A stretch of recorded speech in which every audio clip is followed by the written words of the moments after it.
Thank you for doing this. I appreciate it. I do want to kind of start off with your San Antonio connection because I don't think a lot of people know that. Yeah. And you talk a little bit about your time in San Antonio. Yeah, well, before I was a politician, I was a public school teacher in San Antonio. I taught sixth grade language arts at Rhodes Middle School on the west side of the city. And I often say that teaching middle school is the best preparation for politics. A lot of my colleagues in the legislature tend to act like middle schoolers, and that training in the classroom really is what has prepared me to be able to lead, because there is no tougher job than being a public school teacher, particularly in a high poverty, low income school. And that experience on the west side of San Antonio is what set me on the course I'm on now. It's what motivated me to run for the state legislature and is what's motivated me to run for the U.S. Senate, so I can fight for my students and students just like them all over Texas.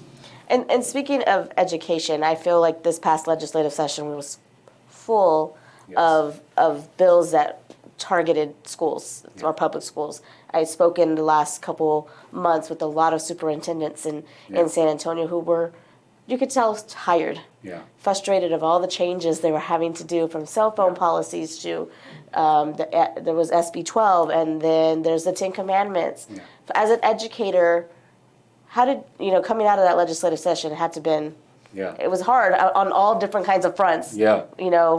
Talk a little bit about that in education, especially here in Texas. Well, our neighborhood schools are under attack from some of the most powerful politicians and some of those powerful billionaires in the country. We saw people like Tim Dunn and Ferris Wilks and Betsy DeVos spend millions of dollars to try to defund our schools, privatize our schools, so they can make money off of our kids.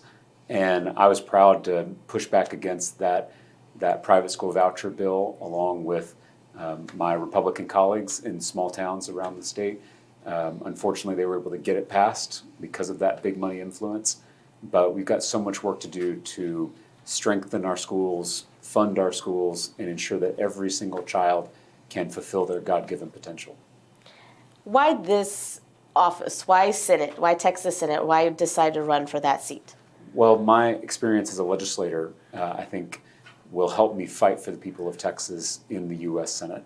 My ability to pass bills on a bipartisan basis, working across the aisle to get stuff done, my ability to question witnesses in committee to get to the truth, and my ability to stand up to my colleagues when they're hurting my constituents. I think all of those skills can be put to best use in the U.S. Senate.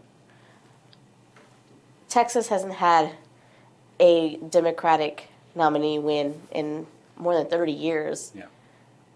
Do you think that can change? I do. I think people are sick of one-party rule.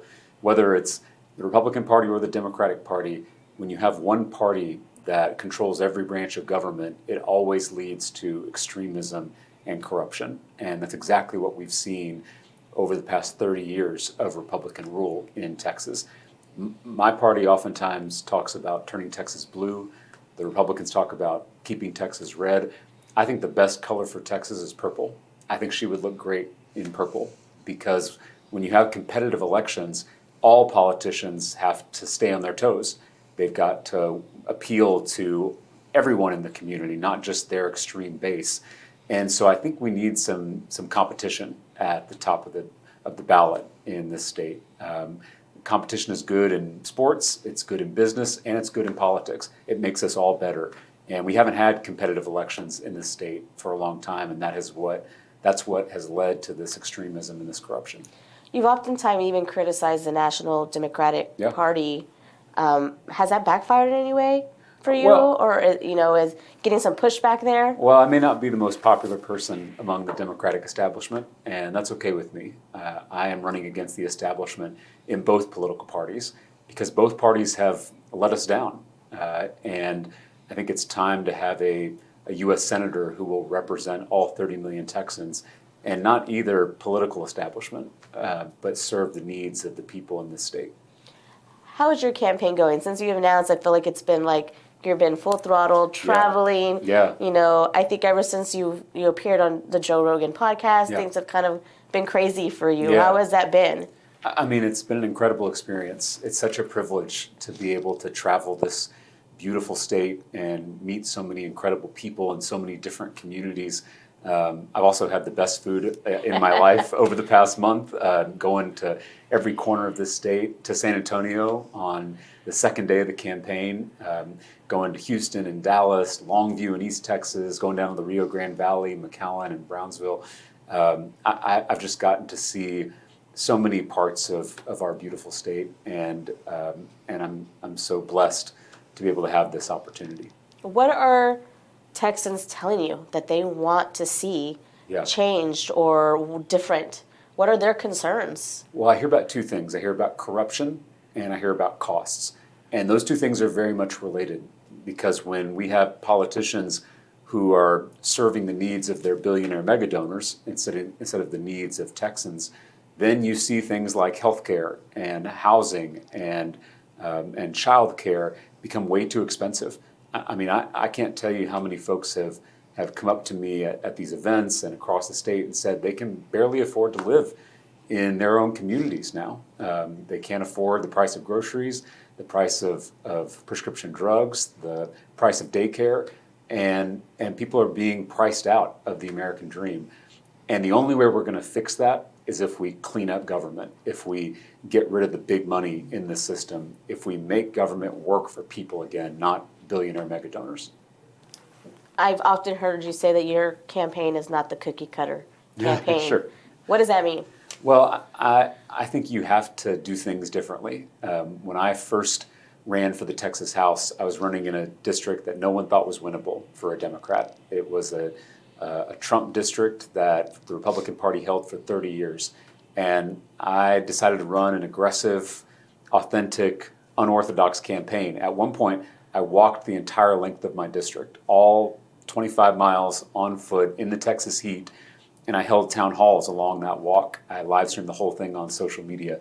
That was an example of a kind of unconventional technique to reach people and break outside of these media bubbles that we're all trapped in. And I'm going to be doing that same kind of unconventional campaigning in this race.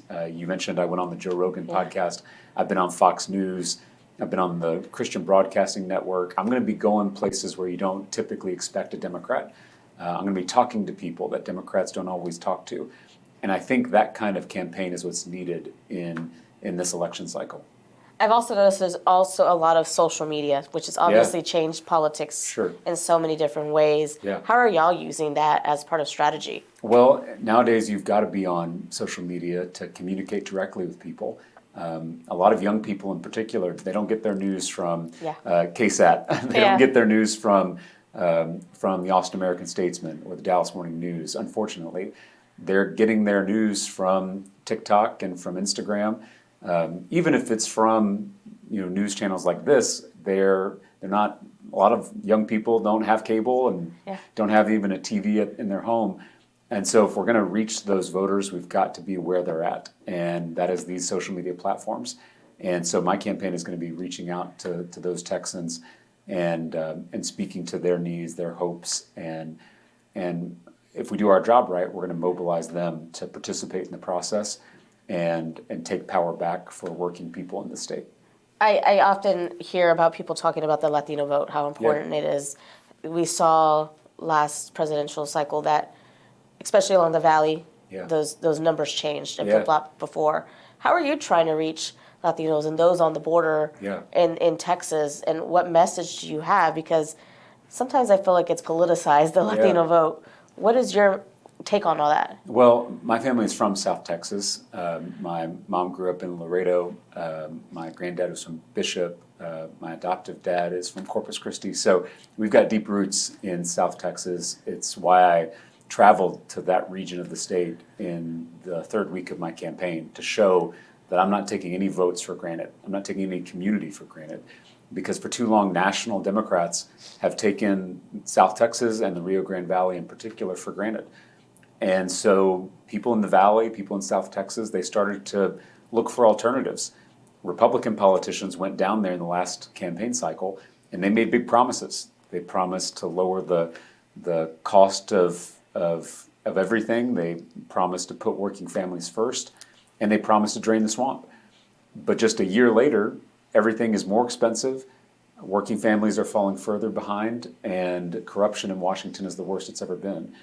And so I am trying to go down to that part of the state and trying to reach out to every voter in this state, whether they're black, white, or brown, and communicating that if we can come together across all of these divisions, we can finally take power back for working people in Texas and across the country.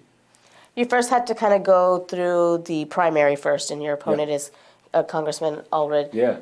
That latest polls are showing that those numbers are very close, and there's still some undecided. Yeah. How do you get people to choose you over him? Well, I'm running a positive race in this primary. I'm not interested in tearing down my fellow Democratic candidates. I'm going to be putting forth my vision, my values, my experiences, my skills, and humbly offering that to the voters in this Democratic primary. I think my history flipping a Trump district in Williamson County, Texas, my history in the Texas legislature over 4 terms, getting stuff done for the people of the state, lowering the cost of prescription drugs, lowering the cost of housing, lowering the cost of childcare, improving our public schools.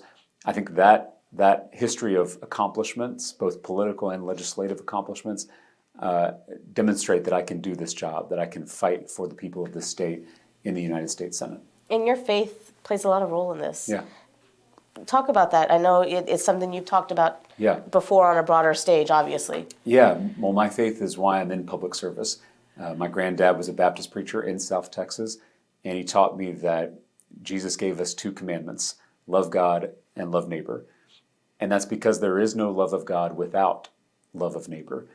And so that's why I decided to go into public service. I decided to first become a public school teacher in San Antonio and then run for public office so that I could make my neighbor's life a little easier. I could lower the cost of housing and prescription drugs and childcare so that my neighbors can fulfill their God-given potential. So this is not just political work, it's not just legislative work, it is spiritual work. It's a form of ministry in some ways, if you do it right. And so my faith motivates everything I do in this campaign, and I want to be very open about that so people know where I'm coming from. I strongly believe in the separation of church and state. I cherish that separation. And I'm also very inclusive of people from other faith backgrounds or our atheist and agnostic friends too. But I do want people to know where I'm coming from and why I do this work. I kind of want to end with a little bit of quick fire with you, sure. So people know who you are, a little bit of your personality. Yeah. So I'm gonna shoot some off to you. Okay. Favorite sports team? Well, I grew up in Austin. We don't have an NFL team or an NBA team, so our hometown team is the Texas Longhorns, and I'm a diehard Longhorns fan, have been since I was a little kid, and I'm a proud alum. I mean, you were in San Antonio a little bit, so you could go a little Spurs. Well, too. and I would say, if I have an NBA team, it's definitely the Spurs. Growing up in Central Texas, they are kind of the team for all of us. And then being a teacher in San Antonio, particularly during kind of the golden era of the Spurs, it was a really special time to be in the city. Favorite singer or band that you listen to? Oh man, I'll have to go with the king of country music, George Strait. I grew up on his music. We were actually just listening to it in the drive from Beaumont back here. He remains my very favorite. Favorite place to visit or on vacation in Texas? Well, a lot of my family's from the coast, so I'll give a shout out to Port O'Connor, Texas, which is the best kept secret on the Texas coast. I'll try to keep that a secret for you. Yeah, now I'm telling it to everyone in San Antonio. Your go-to barbecue order? Oh, I tend to stick with brisket. We've got a lot of great barbecue places here in Central Texas. I will give a shout out to Louis Miller Barbecue in Taylor, Texas. I got to represent Taylor in the state legislature, and it is by far my favorite barbecue joint. Nice. I might get you in trouble with this one. Oh, no. Better breakfast taco, Austin or San Antonio? Listen, I love Austin, but I've got to give the credit to San Antonio. And as someone who's lived in both cities, I think San Antonio's got the edge on breakfast tacos.